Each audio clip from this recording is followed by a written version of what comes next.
Nadreen, Maulana Abul Kalam Azad 1888 में मक्का मुकरमा में पैदा हुए थे। अरबी उनकी मादरी ज़बान थी। उनके वालिद मौलाना खैरुद्दीन मजहबी आलिम थे। यूँ मजहबी तालीम अबुल कलाम को वरासत में मिली। 12-14 बरस की उम्र में उनकी तहरीरें अखबारात और रिसालों में शाया होना शुरू हो गई और 25 साल की उम्र में सन 1912 में वो एक सियासी रिसाले अल हिलाल के एडिटर बन गए थे। सन 1920 के लगभग वो अमली सियासत के मैदान में दाखिल हुए और 33 साल की उम्र में तहरीक खिलाफत, तहरीक तर्क मवालात और अदम तावन के रूह रवां बन गए। मुसलमानों में उनका दर्जा इतना बढ़ा कि उन्हें इमामुल हिंद कहा जाने लगा, जबकि सियासी मैदान में उनके मकाम का अंदाज़ा इस बात से लगाया जा सकता है कि सन 1923 में जब उनकी उम्र 35 बरस थी, वो इंडियन नेशनल कांग्रेस के सदर मुंतखब कर लिए गए थे। सन 1940 में वो एक मरतबा फिर इंडियन नेशनल कांग्रेस के सदर मुंतखब हुए और 1946 तक इस ओहदे पर फायज रहे।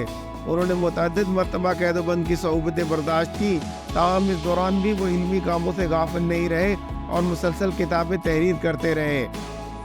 अब मौलाना आज़ाद हिंदू मुस्लिम इत्तेहाद के शदीद हामी थे और मुत्तहिदा कौमियत, मिली जुली तहजीब और साम्राज्य मुखालिफ सियासत के लंबरदार थे। ये वो मकाम था जहाँ से जिन्ना ने अपना सियासी सफ़र शुरू किया था, मगर वक्त के साथ जिन्ना अच्छी तरह समझ चुके थे कि हिंदुओं और मुसलमानों का एक साथ रहना मुश्किल है। इस बात का नज़ारा वो 1937 में कर चुके थे, जब हिंदुस्तान भर में सूबाई हुकूमतें कायम हुई थी और उनमें से 6 हुकूमतों का ताल्लुक इंडियन नेशनल कांग्रेस से था। होना तो ये चाहिए था कि कांग्रेस इस मौका से फ़ायदा उठाती, मुसलमानों की दिलजोई करती और हर सूबे में उन्हें अपने साथ लेकर चलती, मगर हुआ यूँ कि जहाँ जहाँ कांग्रेस की हुकूमतें कायम हुई उसने ऐसा नहीं किया। कांग्रेस की इस सियासी आकमंद अंदेशी के बाद मुसलमान ऑल इंडिया मुस्लिम लीग के परचम तले जमा हो गए।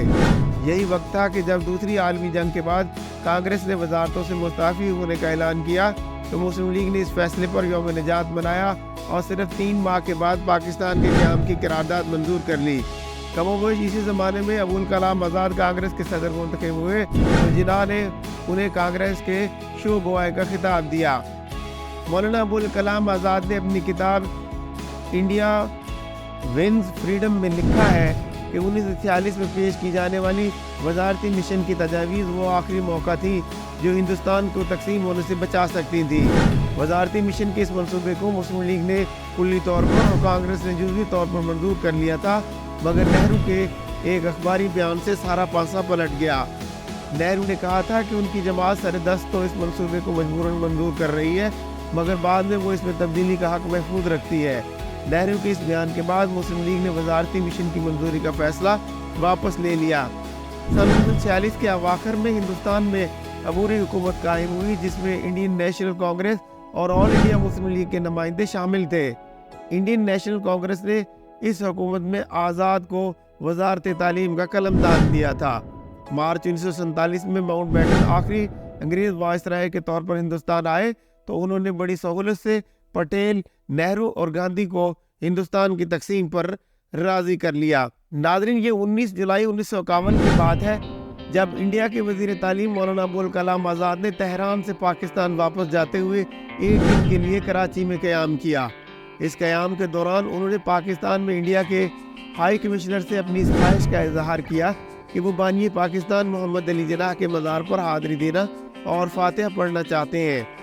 इंडियन हाई कमिश्नर की कोशिश से हुकूमत पाकिस्तान ने अबुल कलाम आज़ाद की इस ख्वाहिश को मुमकिन बनाया। चुनांचे उन्होंने बानी पाकिस्तान के मज़ार पर फातिहा पढ़ी और फूल चढ़ाए। मौलाना अबुल कलाम आज़ाद और मोहम्मद अली जिन्ना दोनों ही 20वीं सदी में हिंदुस्तानी सियासत के 2 अहम रहनुमा थे।